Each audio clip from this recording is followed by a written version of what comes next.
বাংলাদেশে সৌদি রাষ্ট্রদূত ইসার পর আলোচনায় আসলেন পাকিস্তানের হাই কমিশনার সৈয়দ আহমেদ মারুফ। তিনি হঠাৎ ছুটিতে চলে গেছেন। কেন এরকম হঠাৎ ছুটি, কি তার পেছনে রহস্যটা কি, তা নিয়ে নানা জল্পনা কল্পনা। দর্শক, ভয়েস বাংলার এই প্রতিবেদন এবং বিশ্লেষণগুলো যদি আপনাদের ভালো লাগে, তাহলে যারা এখনো সাবস্ক্রাইব করেননি তারা অনুগ্রহ করে সাবস্ক্রাইব করুন এবং নিয়মিতভাবে শেয়ার এবং লাইক দিন। আসুন আমরা একটু বিশ্লেষণ করি কি ঘটেছে। আসলে কি ঘটেছে এটা নানা রকম গুঞ্জন গণমাধ্যমে, কিন্তু অফিসিয়ালি কেউ বলছে না যে কি এর পেছনে কারণ।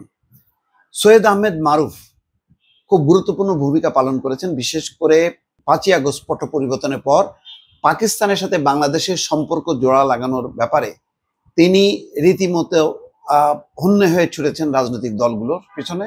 সম্ভবত এমন কোনো রাজনৈতিক দল নেই প্রধান তাদের সঙ্গে তিনি কথা বলেননি। অন্তর্বর্তী সরকার থেকে শুরু করে বিভিন্ন পর্যায়ে কথা বলেছেন এবং খুব দ্রুত বেগে পাকিস্তানের সাথে বাংলাদেশের একটা সম্পর্কের ইতিবাচক ধারায় তিনি নিয়ে এসছেন। এবং যেটি বলা হচ্ছে, তিনি দেশব্যাপী ঘুরে বেড়িয়েছেন, নানা প্রান্তে গেছেন। কেন গেছেন এবং তার মধ্যে কোনো ব্যক্তিগত বিষয় এসছে কিনা সৌদি রাষ্ট্রদূতের মতন, সেটা নিয়ে কিন্তু সোশ্যাল মিডিয়াতে আলোচনা হচ্ছে, কিন্তু গণমাধ্যম সেটা নিশ্চিত করতে পারেনি। কিন্তু তার এই হঠাৎ ছুটিতে যাওয়া নিয়ে নানা রকম প্রশ্ন এসছে। বলা হচ্ছে 11ই মে সকালে দুবাই হয়ে ইসলামাবাদ যাত্রার জন্য সৈয়দ মারুফ ঢাকা ছেড়ে গেছেন। সেদিনই পাকিস্তান হাই কমিশন বাংলাদেশের পররাষ্ট্র মন্ত্রণালয়কে সৈয়দ মারুফের ঢাকায় অনুপস্থিতির বিষয়টি জানায়। মঙ্গলবার সকালে পররাষ্ট্র মন্ত্রণালয়ের এক জ্যেষ্ঠ কর্মকর্তা প্রথম আলোকে এই তথ্য জানিয়েছেন। এটা রীতি বহির্ভূত। সাধারণত কোনো রাষ্ট্রদূত দেশ ছাড়ার আগে যথাযথভাবে বাংলাদেশ সরকারকে অবহিত করে এবং এক ধরনের অনুমতি নিয়ে তারা যায়। এটা হচ্ছে রীতি, আন্তর্জাতিক রীতি। কিন্তু সেই রীতি ভঙ্গ করে বা সেই রীতিকে পাশ কাটিয়ে কেন এইরকম ছুটিতে যেতে হলো আকস্মিকভাবে, সেটা এখনো রহস্যই রয়ে গেছে। দর্শক, সাধারণত একজন রাষ্ট্রদূত কোনো দেশে দায়িত্ব পালনের সময় ছুটিতে গেলে স্বাগতিক দেশটির পররাষ্ট্র মন্ত্রণালয়কে অবহিত করা হয়। রাষ্ট্রদূত কতদিন ছুটিতে থাকবেন, তার অনুপস্থিতিতে কে ভারপ্রাপ্ত রাষ্ট্রদূতের দায়িত্ব পালন করবেন, সেটাও আনুষ্ঠানিকভাবে জানাতে হয়। পররাষ্ট্র মন্ত্রণালয়ের একজন জ্যেষ্ঠ কর্মকর্তা বলেন, সৈয়দ মারুফ 11ই মে থেকে ছুটিতে থাকবেন বলে জানানো হয়েছে। বলা হয়েছে তিনি বাংলাদেশের বাইরে থাকার সময়টাতে ভারপ্রাপ্ত হাইকমিশনার হিসাবে দায়িত্ব পালন করবেন। ঢাকায় নিযুক্ত পাকিস্তানের উপ হাইকমিশনার মোহাম্মদ আসিফ। তখন পাকিস্তান হাইকমিশনের কাছে জানতে চাওয়া হয় সৈয়দ মারুফ কতদিন ছুটিতে থাকবেন, তা কিন্তু উল্লেখ করা হয়নি।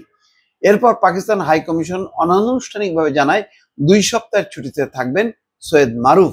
ছাত্র জনতার অভ্যুত্থানে গত 5ই আগস্ট শেখ হাসিনা সরকারের পতন ঘটে। 5ই আগস্টের পর ঢাকা ইসলামাবাদ সম্পর্কে গতি আনার বিষয়ে অত্যন্ত সক্রিয় ভূমিকা পালন করেন সৈয়দ মারুফ।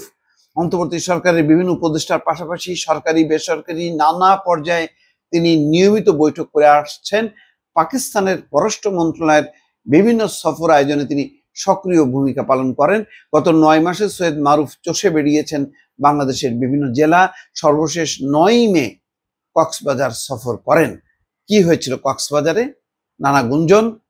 এখানে বাংলাদেশ ব্যাংকের একজন নারী কর্মকর্তার ছবি এবং নামও এসছে।